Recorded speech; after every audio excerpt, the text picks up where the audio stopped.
Welcome, my dear students, to another practice session on percentage. And if you've not already joined the Telegram channel, join the Telegram channel Mathological. You can also message me on Telegram at ADITYAKT. My name is Aditya Kumar Tiwari. And if you're watching the channel, watching the content, liking the content, and still have not subscribed to the YouTube channel, YouTube channel को भी subscribe जरूर कर लेना और अपने friends से भी जरूर शेयर करना. Let us start the session, practice session. First question of the day. Question number 1. A solution contains 15% of salt from which 24 kg of water is removed. 15% salt है एक solution में जिसमें देखिए 24 kg of the water is removed.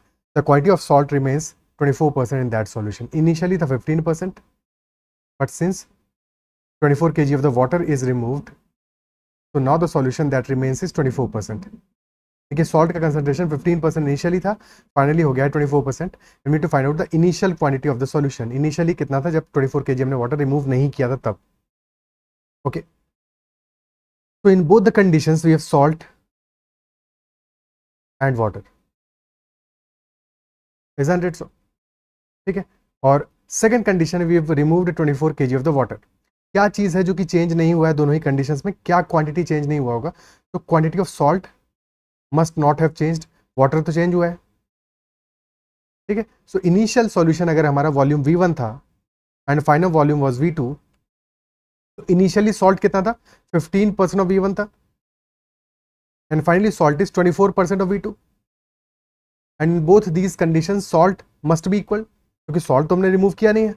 ठीक है. So initially 15% of V1 है, finally है 24% of V2, and in both these conditions salt का वैल्यू तो इक्वल है, तो इक्वेट कर देंगे. सो यहाँ से V1 upon V2 will be equal to 24/15, which is 8/5. 8/5 का रेशियो है और डिफरेंस इनके बीच में है 24 kg ऑफ वाटर का डिफरेंस कितना आ रहा है? 3 यूनिट्स का. तो this 3 units must be equal to 24 kilograms. और क्वेश्चन हमसे पूछा इनिशियल क्वांटिटी यानी कि 1 यूनिट आ जाएगा 8 किलोग्राम्स. तो initial quantity V1 will be equal to 8 units यानी कि 8 × 8 64 किलोग्राम्स. क्लियर है? ऑप्शन तो नहीं गिवन है, बट 64 किलोग्राम्स आंसर आ जाएगा. अगर फाइनल पूछता तो फाइनल आता हमारा 5 × 8 40 किलोग्राम्स. और अगर सॉल्ट का क्वांटिटी पूछता तो क्वांटिटी ऑफ सॉल्ट कितना आएगा? इनिशियल से निकाल लो या फाइनल से निकाल लो. इनिशियल का 15% है तो 15% ऑफ 64, 15/100 इंटू 64 यानी कि 64 × 3/20. तो दैट विल बी 192/20 यानी कि 9.6 kilograms. This will be quantity of salt. Okay? अच्छा, आजकल बड़ा ऐड आने लगा है टाटा सॉल्ट का. मैं बड़ा इरिटेटिंग टाइप का ऐड है. एनीवे, सॉल्ट से आगे बढ़ते हैं. अगला क्वेश्चन देखते हैं. Fresh fruit contains 68% water and dry fruit contains 20% water. So how much dry fruit can be obtained from 100 kilograms of fresh fruits? Again similar question है, लैंग्वेज डिफरेंट है, बट यहां भी हमें सेम बात ही समझनी है. किसी भी फ्रूट में एक चीज तो हुआ water content. For example fruits like watermelon, उनमें water content is almost as good as 90%. Isn't it so? तो कुकम्बर में भी ऑलमोस्ट 90%, 85% के आसपास होता है. तो वाटर कंटेंट भी काफी ज्यादा होता है फ्रूट्स में. And then additionally apart from water there is pulp. तो fruits have water and pulp. Now fresh fruit is containing 68% water and dry fruit contains 20% water. यानी कि क्या हो रहा है, जब हम फ्रेश फ्रूट से ड्राई फ्रूट में जा रहे हैं तो क्या चीज चेंज हो रहा है? वाटर का कंटेंट चेंज हो रहा है, वाटर का कंटेंट चेंज हो रहा है, बट जो पल्प है वो कांस्टेंट रहेगा, वो तो चेंज नहीं होगा. बिकॉज जब तुम फ्रूट को ड्राई करोगे तो उस केस में वाटर इवेपोरेट हो जाएगा, पल्प तो सेम ही रहने वाला है. तो pulp content will remain constant. तो हम पल्प कंटेंट को इक्वेट कर सकते हैं. फ्रेश फ्रूट में 68% इज वाटर. तो इफ 68% वाटर है, बचा कितना? 100% में 68% सब्ट्रैक्ट किया, 32% will be pulp. And in dry fruit 20% is water. तो रिमेनिंग 80% विल बी पल्प. और पल्प क्योंकि दोनों ही कंडीशंस में सेम होना चाहिए क्वांटिटी, तो 32% ऑफ फ्रेश फ्रूट का weight will be equal to 80% of dry fruit का वेट. और हमें गिवन है 100 kg वेट है फ्रेश फ्रूट्स का, तो उससे जब हम ड्राई फ्रूट ऑब्टेन करेंगे तो उनका वेट क्या आएगा, तो 32% of fresh fruits will be equal to 80% of dry fruits. Basically हमने पल्प को इक्वल कर दिया, and fresh fruits are 100 kg, तो 32% of 100, 32 by 100 into 100, that will be equal to 80%, which is 4/5 of dry fruits का weight लेटेस्ट से W है। 100 से 100 कैंसिल आउट हो गया, 4 से 8 टाइम्स जाएगा, तो W will be equal to 8 into 5, which is 40 kilograms. तो weight of dry fruits will be 40 kg. Clear है? ओके, ठीक है। नेक्स्ट क्वेश्चन देखते हैं।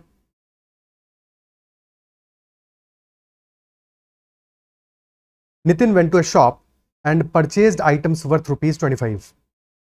Items worth rupees 25, out of which 30 paisa was sales tax on taxable items. 30 paisa was sales tax on taxable items. If the tax rate was 6%, then what was the cost of tax-free items?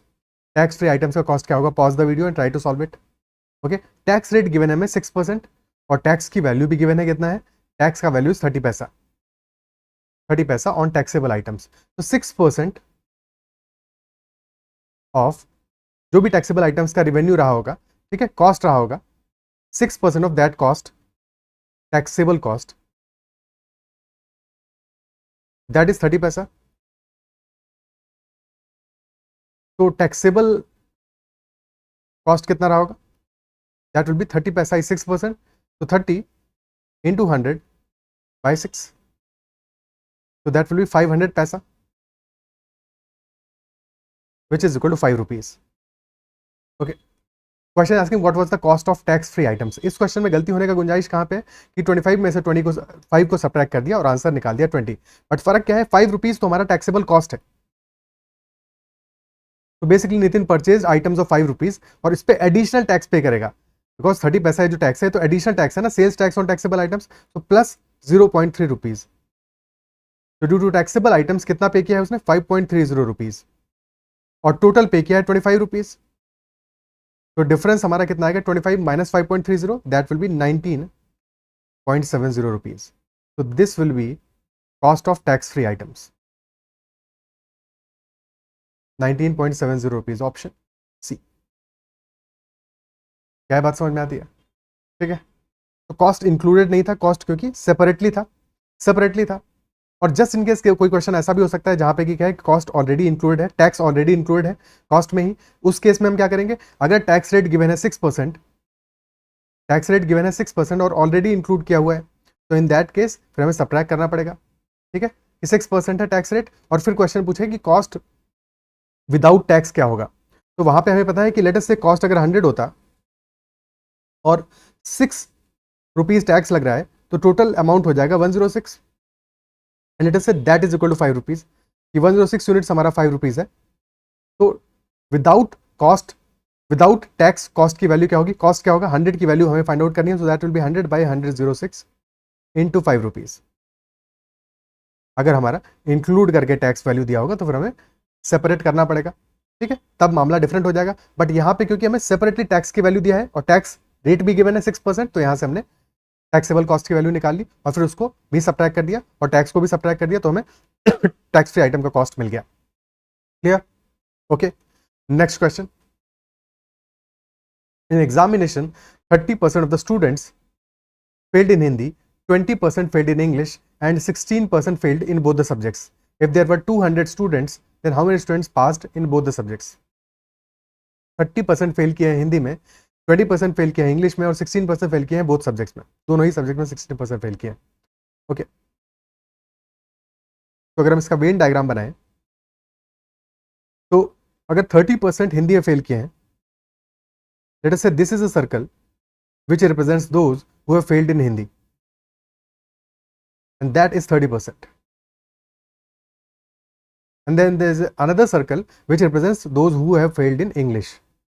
और common इसलिए रखा है because कुछ लोग ऐसे भी हैं जो कि दोनों ही सब्जेक्ट में फेल किए, हिंदी में भी और इंग्लिश में भी।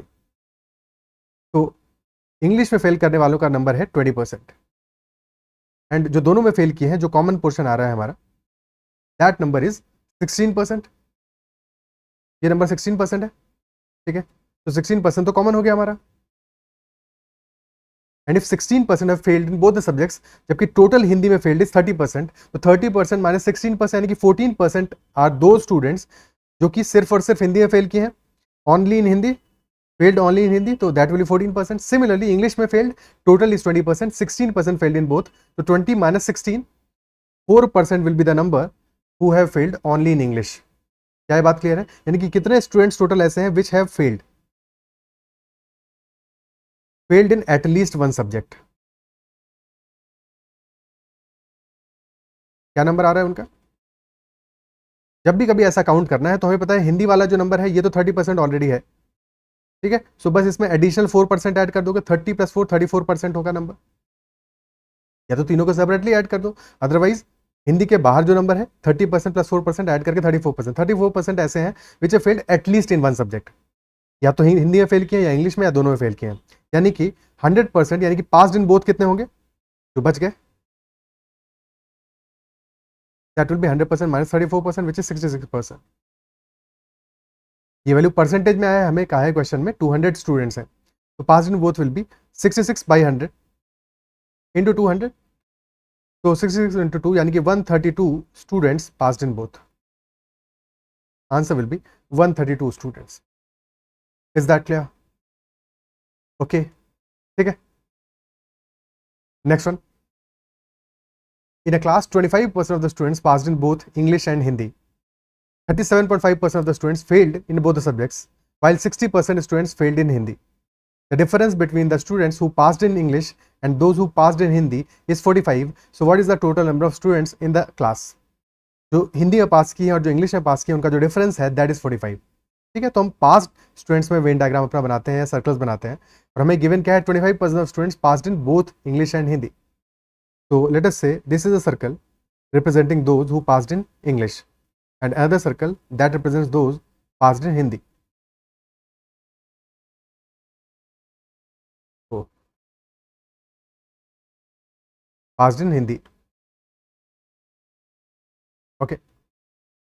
37.5% जो ऐसे हैं which have failed in both the subjects, यानी कि ना तो वो इंग्लिश में पास किए हैं और ना ही वो हिंदी में पास किए हैं, they will be outside these two circles.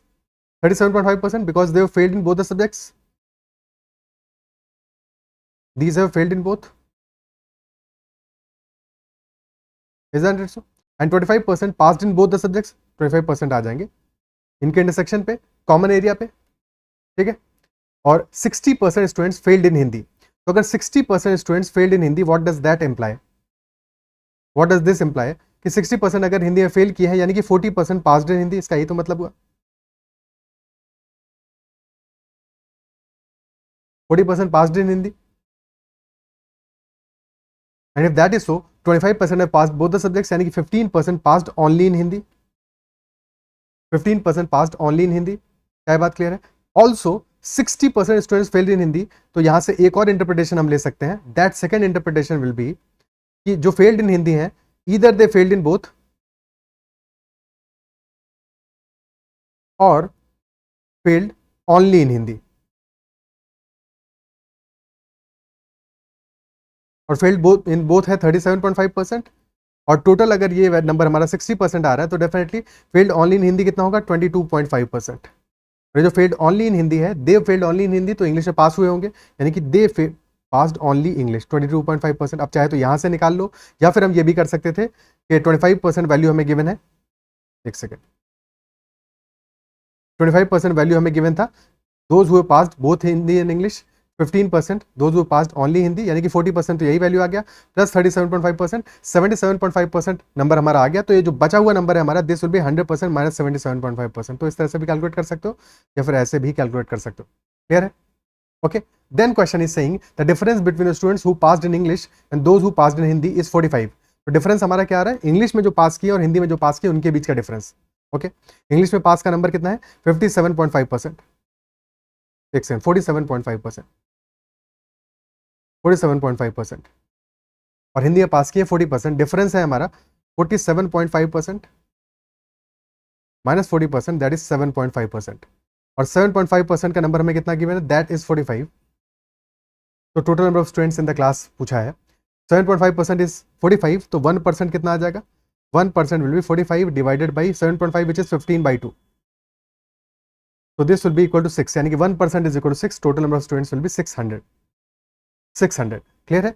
एक और चीज छोटी सी बात है बट वो भी यहाँ पे देख लेते हैं कि हमें डिफरेंस क्या गिवन है, difference between students who passed in English, यानी कि कंप्लीट जो इंग्लिश में पास किए हैं और कंप्लीट जो हिंदी में पास किए उनका डिफरेंस हमें गिवन है एब्सोल्यूट नंबर्स में। बट ये डिफरेंस अगर हम यहाँ से भी निकाल लें 22.5% और 15% में भी तो भी कोई दिक्कत नहीं है, बिकॉज ये जो 25% है तो दोनों में ही कॉमन है, दोनों में ही ऐड कर रहे हो, तो डिफरेंस तो इसकी वजह से आएगा नहीं, डिफरेंस सिर्फ और सिर्फ उनकी वजह से आने वाला है which have passed only in English and only in Hindi. तो ओनली इन इंग्लिश और ओनली इन हिंदी का जो डिफरेंस होगा वही सेम डिफरेंस वो भी होगा which will be total passed in English and total passed in Hindi. क्या ये बात समझ पा रहे हो, ये दोनों डिफरेंस हमारे सेम ही आने वाले हैं।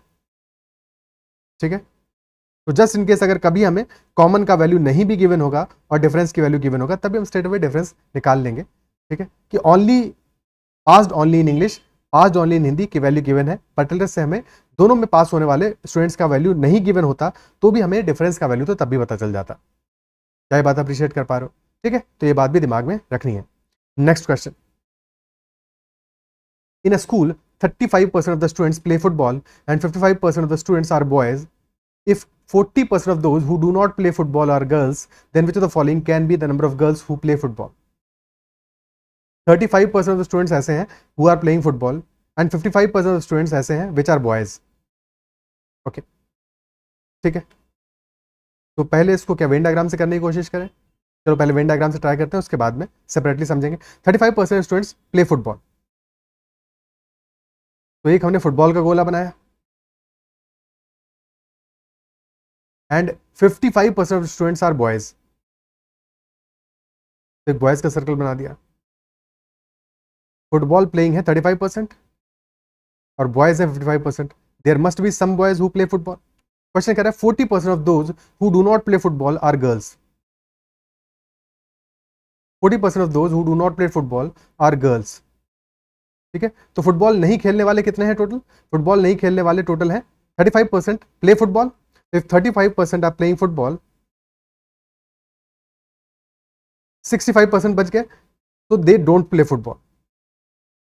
And out of these 65%, 40% of those, ठीक है, किसका 40% है, of those who do not play football, तो 40% ऑफ रिमेनिंग, यानी कि 65% का 45%, 40 और 40% और 40% होता है 2/5, 65% का 2/5 which will be 2/5 into 65%, that is 26%, and these 26% are girls. So if 26% are girls who do not play football, then definitely कितना रिमेनिंग बच गया, रिमेनिंग बच गया है हमारा 39%, so these 39% who do not play football are boys. Okay, और जो football को प्ले नहीं करते हैं they will definitely be outside the goal of football, है कि नहीं, वो फुटबॉल के सर्कल के बाहर होंगे, इसके बाहर हम उनको कैलकुलेट करेंगे। तो those boys who do not play football उनका नंबर कितना आ रहा है, दैट नंबर इज 39%, तो दिस नंबर विल बी 39%, और टोटल बॉयज है 55%, यानी कि बचे हुए boys which is 16% will be playing football, will be playing football. Okay, total football players हैं 35%, यानी कि बचे हुए कितने हो गए 19%, these 19% of football players, but ये कौन होंगे, ये होंगी girls, these are girls. Okay, और 26% गर्ल्स ऐसी हैं which do not play football. तो ये हमारा कंप्लीट वेन डायग्राम बन गया। क्वेश्चन क्या पूछ रहा है, question asking which of the following can be the number of girls who play football, which of the following can be the number of girls who play football. Option given है 19, 39, 26, 36, और definitely क्योंकि हमारा number आया है girls who play football that is 19%, तो answer A, option A is possible, 19 answer हो सकता है, 19 कुड बी द आंसर। क्या ये बात क्लियर होती है, क्या ये बात समझ में आती है। ठीक है, यहाँ पे एक छोटी सी बात को और क्लैरिफाई कर लेते हैं, क्योंकि यहाँ पे ऑप्शन हमें पॉसिबिलिटी की बात कर रहा है, question is not asking a definite value, क्योंकि हमें परसेंटेज में सारी वैल्यूज निकली हैं, कैन बी, तो देयर कैन बी इस ऐसे क्वेश्चन में ऐसा भी हो सकता है कि मल्टीपल ऑप्शंस गिवन हो और पूछा हो कौन कौन से ऑप्शंस करेक्ट हैं। तो एक बात और है जो कि यहाँ पे समझने वाली है, इस क्वेश्चन का आंसर तो 19 के अलावा कुछ भी और नहीं हो सकता है, बट लेट अस से कि हमारा जो ग्राफ था वो कुछ इस तरह का होता।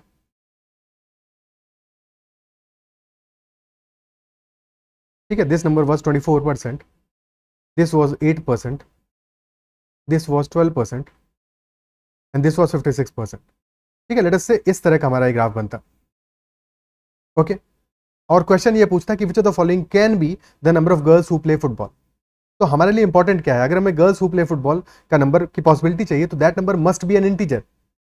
इतना तो कंफर्म है, ऐसा तो नहीं हो सकता कि 1.5 girls are playing football, 2.5 girls are playing football, definitely वो जो नंबर है वो इंटीजर आना चाहिए, यही तो कंडीशन है, इजंट इट सो। तो ये जो हमारे परसेंटेज वैल्यूज हैं सारे के सारे, और ये जो परसेंटेज वैल्यूज हैं सारे के सारे 24%, 8%, 12%, 50%, 56%, क्योंकि ये भी पर्सन को ही रिप्रेजेंट कर रहे हैं, तो ये सारे के सारे भी हमारे इंटीजर में आने चाहिए, यही तो कंडीशन होगी। ठीक है, इस वाले केस में हमारा 19 तो प्राइम नंबर था भाई, 19 एक नंबर है जो कि इंटीजर आएगा, 16, 39, 26। तो अगर हम इनका रेशियो भी निकालेंगे तो सिंप्लीफाइड रेशियो यही आ रहा है, सिंप्लीफाइड रेशियो यही आएगा, यानी कि 19 से कम गर्ल्स नहीं हो सकती। 19 का मल्टीपल तो पॉसिबल है, 38 भी हो सकती है girls, girls who play football, total girls की हम बात नहीं कर रहे, girls who are playing football 38 भी हो सकता है, 38 होगा तो डेफिनेटली 16% की बजाय 16 की बजाय 32 नंबर होगा हमारा उन प्लेयर्स का who are playing football as well as boys. तो 32 फुटबॉल प्लेयर्स बॉयज है, ठीक है, so 38 is football playing girls, 32 is football playing boys, 39 के बजाय डबल 78 हमारा हो जाएगा नंबर उनका which are boys but do not play football, and 52 number हो जाएगा हमारा गर्ल्स का, girls who do not play football. Okay, तो यहाँ पे तो ये रेशियो सिंप्लीफाइड ही है, बट इस केस में अगर हम देखें सो रेशियो क्या आएगा हमारा 24:8:12:56, और अभी हम इसको और भी सिंप्लीफाई कर सकते हैं, 4 से डिवाइड हो रहा है, 8 से तो नहीं हो रहा, 4 से तो हो रहा है, 4 से करने पे दिस विल बी 6:2:3:14। तो सिंप्लीफाइड रेशियो हमारा आ रहा है 6:2:3:14, यानी कि हमारा ऐसा भी पॉसिबल हो सकता है कि टोटल नंबर ऑफ गर्ल्स 6 आए विच आर प्लेइंग फुटबॉल, तब भी फाइन है क्योंकि सारे के सारे नंबर हमारे तब भी इंटीजर आएंगे। 6:2:3:14 can be a possibility, similarly 12, 4, 6, 28 भी एक पॉसिबल नंबर हो सकता है, या फिर 18, 6, 9, 42 ये भी एक पॉसिबल नंबर हो सकता है, और इन 6:2:3:14 ये जो सिंप्लीफाइड रेशियो इसका कोई भी मल्टीपल हमारा पॉसिबल आंसर हो सकता है। तो ऐसे केसेस में हमें ये भी ध्यान रखना है कि जब भी कैन बी वाला ऑप्शन होगा तो हमें चेक करना है कि जो हमारा वैल्यूज गिवन है क्या वो मोस्ट सिंप्लीफाइड फॉर्म में है, अदरवाइज रेशियो से हमें कंसिडरेशन करना है। क्या बात समझ में आती है कि हम हमेशा ऐसे केसेस में रेशियो से अपना कंसिडरेशन करेंगे और तभी हमें प्रॉपरली आंसर पता चलेगा। क्या बात क्लियर है? ओके, ठीक है, तो ये बात समझ में आती है। अब इस क्वेश्चन को एक बार ऐसे भी देख सकते हैं, 35% स्टूडेंट्स हमारे फुटबॉल प्ले करते हैं, 35% यानी कि 7/20, इफ देयर आर 20 स्टूडेंट्स तो 7 फुटबॉल प्ले करते हैं। अच्छी बात यह है इस अप्रोच के साथ में, क्योंकि यहाँ पे हम ऑलरेडी चीज़ों को फ्रैक्शन में ही ले रहे हैं, यानी कि सिंप्लीफाइड फॉर्म में ही ले रहे हैं। 55% स्टूडेंट्स बॉयज हैं, यानी कि 11/20 स्टूडेंट्स बॉयज हैं, और 40% of those who do not play football are girls. Fine, तो अगर हम टोटल स्टूडेंट्स 20 मान लेते हैं, क्योंकि सारी वैल्यूज हमारी इस तरह से ही आ रही है कि 20 मानने पे कोई प्रॉब्लम नहीं आएगा, अगर टोटल हम 20 मान लेते हैं, out of 20 7 are playing football, 13 are not playing football, and then additionally 55% यानी कि 11/20 बॉयज हैं, तो 11 आर बॉयज एंड बच कितने गए 9, so these 9 are girls. Fine, now the question is saying 40% of those who do not play football are girls, those who do not play football का 2/5, और 13 are not playing football, 13 का 2/5 कितना होगा, 13 into 2/5,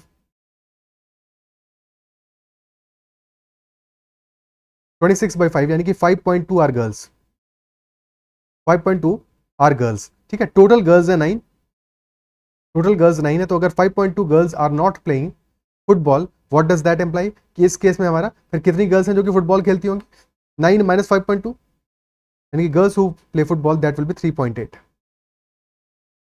boys आ जाएंगे हमारे 3.2, अभी fraction में रहने दो, बाद में इसको सिंप्लीफाई कर देंगे, 13 minus 5.2 that will be equal to 7.8 boys होंगे जो कि फुटबॉल नहीं खेलते। तो ये हमारा रेशियोज आ गए। अब इसको सिंप्लीफाई करोगे, अगेन सिंप्लीफाई करने के लिए डेसिमल हटाएंगे, 32, 38, 78, 52, और फिर सिंप्लीफाई करोगे, दिस विल बी 16, 19, 39, 26, और क्वेश्चन पूछ रहा है girls who are playing football का नंबर, तो रेशियो में आ रहा है 19, तो 19 और any multiple of 19 will be the answer, option A will be the answer in this case.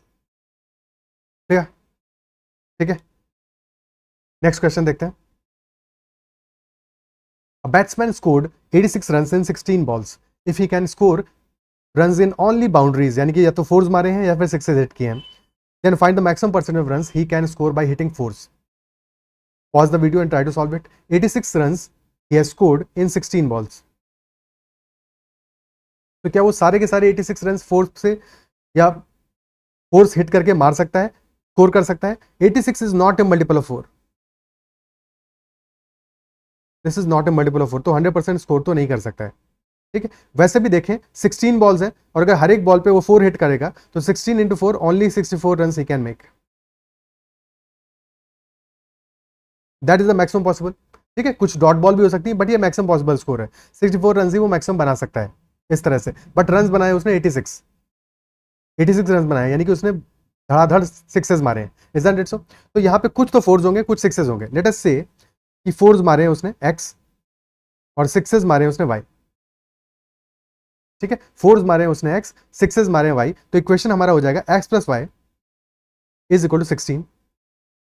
Because हमें फोर्स को मैक्सिमाइज करना है. Maximum percentage of runs he can score by hitting fours. हमें फोर्स को मैक्सिमाइज करना है. ठीक है, और क्लियरली हम देख रहे हैं कि सारे के सारे फोर्स नहीं हो सकते हैं, सारी की सारी बॉल्स पे फोर्स नहीं हो सकते हैं. तो हमें ज़्यादा से ज़्यादा फोर्स चाहिए, यानी कि एक्स प्लस वाई को 16 मान लेते हैं. कोई भी डॉट बॉल नहीं रहा होगा, इसलिए डॉट बॉल नहीं मानेंगे. बिकॉज अगर हम डॉट बॉल मानते हैं इसका मतलब हुआ हमें ज़्यादा सिक्सेस मारने पड़ेंगे, बैट्समैन को ज़्यादा सिक्सेस मारने पड़ेंगे और फोर्स का जो परसेंटेज है वो कम हो जाएगा. तो डेफिनेटली 0 डॉट बॉल्स होगा इस केस में. क्लियर है? ठीक है, ओके. बाकी इसको करने का एक दूसरे अप्रोच से हम ही समझेंगे, बट ये बात समझ में आना चाहिए. जब भी हम मैक्सिमाइज कर रहे हैं तो किस वैल्यू को मैक्सिमाइज कर रहे हैं इस पर डिपेंड करेगा कि हम क्वेश्चन को किस तरह से अप्रोच करेंगे. और इस तरह के काफ़ी सारे क्वेश्चन करेंगे तो तुम्हें अगर समझने में अभी प्रॉब्लम आ रहा है तो बाद में चीज़ें बेहतर हो जाएगा. इस क्वेश्चन में भी एक दो और हम अल्टरनेट ऑप्शंस देखेंगे तो वहाँ से भी चीज़ें और क्लियर होगा. तो एक्स प्लस वाई हमारा 16 हो गया क्योंकि टोटल में बॉल 16 है. और जब उसने जिस बॉल पे उसने 4 हिट किया है तो नंबर ऑफ रन कितना हो जाएगा? 4x. जिस पे 6 हिट किया है उस पर नंबर ऑफ रन हो जाएगा 6y. 4x plus 6y will be equal to 86. Now if x plus y is 16 तो 4x plus 4y हो जाएगा 64. सेकंड में से फर्स्ट इक्वेशन सब्ट्रैक्ट कर दो तो 2y will be equal to 22. तो y will be equal to 11 और x equal to आ जाएगा 5. y is equal to 11 और x equal to 5 आ गया. क्लियर? और अगर x equal to 5 आया यानी कि 5 फोर्स मारे हैं तो number of run scored in force कितना होगा? That will B 5 into 4 20 run और परसेंटेज स्कोर आ जाएगा 20/86 विच विल बी 10/43. नाउ 43 का 10% कितना है? 10% ऑफ 43 इज 4.3. 20% हो जाएगा डबल इसका 8.6. देन 1% कितना है? 1% है 0.43. ओके, 3% निकालेंगे कितना आएगा? 3% आ जाएगा 12.9. एक सेकेंड, 1.29 1.29 आएगा. 30% 12.9 आएगा. ठीक है, 1.29 तो 9.89 पे पहुंच गए और दिस इज 23%. बचा है 0.11 विच विल बी ऑलमोस्ट, क्योंकि 0.1% विल बी 0.43, तो ऑलमोस्ट 0.3% 0.25% के आसपास आएगा. तो this will be 23.25%. Option B will be the answer. क्या बात क्लियर है? ठीक है, ओके. अब इस क्वेश्चन को जब हम सॉल्व कर रहे हैं तो एक दो चीज़ें और हैं जो कि देख सकते हैं स्ट्रेट अवे. देखो यहाँ पे हमने देखा 16 बॉल्स में सब में अगर 4 मारे होते तो रन बनते 64, बट एक्चुअल में रन कितने बने? Actual run are 86 which is 22 higher. 22 run ज्यादा बनाए हैं. Isn't it so? और जब एक 4 की बजाय एक 6 मारा जाता है, if a batsman hits a 6 instead of a 4 तो एक उस हिट की वजह से 2 रन का डिफरेंस आता है और टोटल डिफरेंस है 22 रन का, यानी कि there will be total 22/2 11 sixes होंगे. तो ये पूरी कहानी लिखने की कोई भी जरूरत नहीं थी, स्ट्रेट अवे यहीं से दिख रहा है 11 सिक्सेस होंगे और 5 फोर्स होंगे. क्या ये बात अप्रिशिएट कर पा रहे हो कि जैसे ही हमने चेक कर लिया कि all the 16 balls if its force only 16 into 4 64 run बनाएगा, बट 86 रन टोटल बने, 22 रन ज्यादा बने हैं और एक 4 की बजाय एक 6 मारेगा तो 2 रन एक्स्ट्रा बनेंगे. 22/2 यानी कि 11 सिक्सेस होंगे और 5 फोर्स होंगे. Is that clear? तो definitely 5 fours at the max he could have hit if he made runs 86 run in 16 balls. Is that clear? Okay. अब ये तो हो गया maximum percentage of runs that he can score by hitting fours. अब इस question में थोड़ा सा वेरिएशन करते हैं और इंस्टेड ऑफ हिटिंग फोर्स कहते हैं हिटिंग सिक्सेस. तब क्या अप्रोच होगा? Maximum percent runs he can score by hitting sixes. इस बार वो उसको सारी की सारी बॉलों पे 6 हिट करने हैं. ओके, क्या 86 हमारा 6 का मल्टीपल है? No it is not. तो 86 is not a multiple of 6. It is not a multiple of 6. ठीक है। और इस बार हमें क्योंकि सिक्सेस को मैक्सिमाइज करना है, अगर वो सारी की सारी 16 बॉल्स पे 6 मार देता तो 96 रन बनते, बट रन बने सिर्फ 86।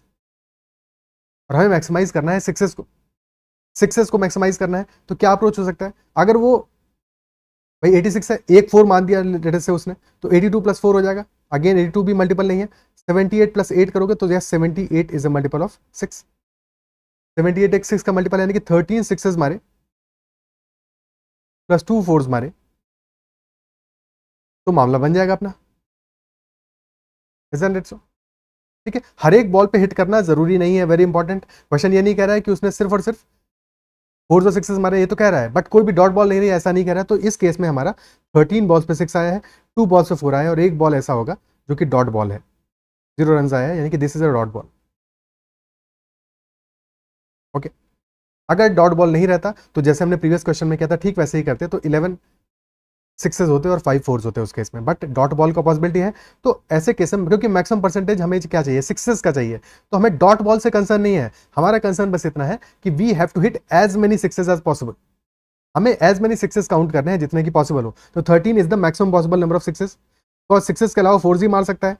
ठीक है, सो यानी कि सिक्सेस से कितना बना, 78, और टोटल रन बनाए 86। 78 by 86 will be the percentage, this will B 39 by 43। Okay, तो ऑलमोस्ट 90% के आसपास का वैल्यू आएगा, बिकॉज 4 इज ऑलमोस्ट 10%। ठीक है, 90% से थोड़ा सा हाइयर वैल्यू आएगा, 90.5% के आसपास। बट ये बात समझ में आनी चाहिए, क्लियर है? तो ये अप्रोच होगा जबकि हम मैक्सिमम सक्सेस की बात कर रहे होंगे।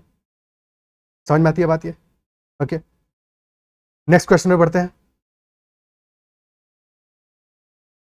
Rohan's annual income in 2021 is in the ratio 1.2 is to 1.3333, and his annual income in 2021 to 2022 is in the ratio 2 is to 2.6666. Rohan's annual income in 2022 is rupees 52,000 more than 2020, and he received a bonus at the end of 2022 equivalent to 10% of his cumulative income in 3 years. So you have to find the bonus amount. Ratio थोड़ा typical तरीके से दिया है, ratio है 2020 का और 2021 का income का 1.2 is to 1.333. Okay, 1.2 will be equal to 1.2 क्या हो जाएगा, this will be 6/5, this will be 6/5, और 1.3333 ये क्या आ जाएगा, 1 तो 1 है, और 0.33 क्या होगा, 1/3 होगा। 0.33 विल बी 1/3, क्योंकि 33.33% भी 1/3 होता है। ठीक है, दिस विल बी 1/3, तो दिस विल बी 4/3, 1 + 1/3 यानी कि 4/3 आ जाएगा। क्या बात समझ में आती है? ठीक है, 1.3333, this will B 1 + 0.3333, this is 1, this is 1/3, तो रिजल्ट में आ गया 4/3। ओके, रेशियो आ गया हमारा 6/5 is to 4/3। अब इसको 15 से 5 और 3 के एलसीएम से मल्टीप्लाई कर देंगे, सो दैट हमारा रेशियो इंटीजर में आ जाए। So this becomes 6 × 3 18 is to 4 × 5 20। तो 18:20 का रेशियो है 2020 और 2021 में इनकम में। ओके, सिमिलरली 2021 और 2022 की बात करें तो इनकम का रेशियो है 2 is to 2.6666, तो 2 आ गया, and this value is 2 and 2/3, which will be 3 × 2 6 + 2 8/3। Multiply करेंगे इस बार 3 से, तो दिस विल बिकम 6, 3 से करेंगे तो this will B 6 is to 8, या फिर सिंप्लीफाई होगा 3 is to 4 हो जाएगा, 3 is to 4 हो जाएगा। 2020, 2021 एंड 2022, 20 और 21 का रेशियो आ रहा है 18 is to 20, ये भी तो 9/10 हो जा रहा है, ये भी तो 9/10 हो जा रहा है, इजंट इट सो? तो इसको भी 9/10 तो कर ही देते हैं।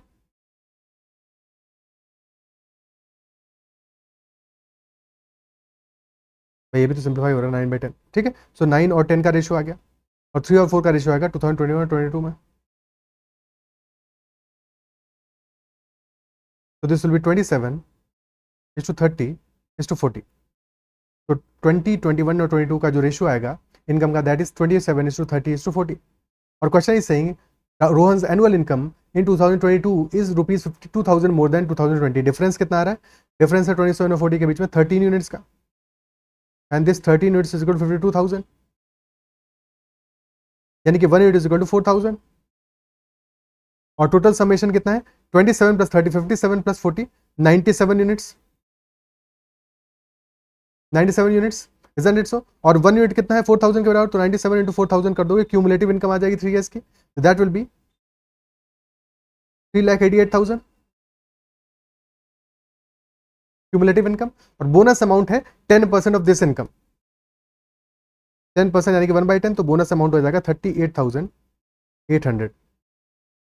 This will B cumulative income into 1/10, so 38,800 rupees, that will be our bonus amount. This will be our answer. क्या है बात क्लियर है? ओके ठीक है,